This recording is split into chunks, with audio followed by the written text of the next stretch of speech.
Vediamo se riusciamo. Ho sperato.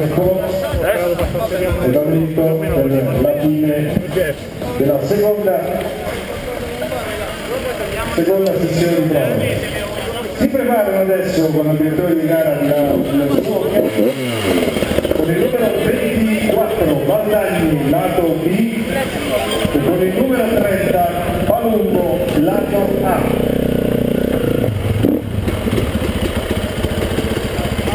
Io mi faccio da parte qua perché mi aiutano loro con il qualunque. Se non mi vedo mi montano sopra. Il direttore di gara sta dando le ultime istruzioni ai piloti.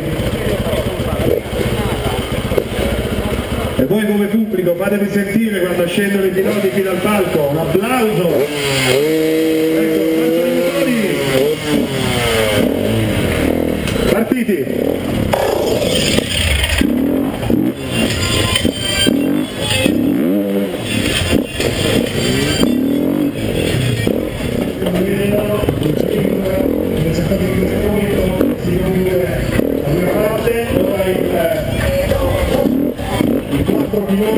Il passaggio sotto le gomme e il salto subito dopo. Anche in questo momento è passato Palumbo con il numero 30, impegnato anche lui il salto.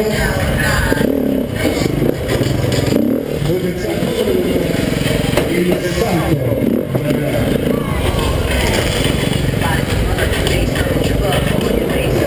Ragazzato di Palumbo, ora va a affrontare 3 filoni di cemento, ma con attenzione,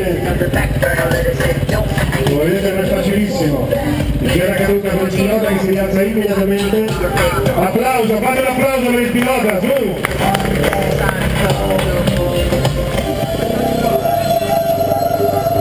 Ecco Palumbo che riesce a concludere il giro, applauso anche per lui.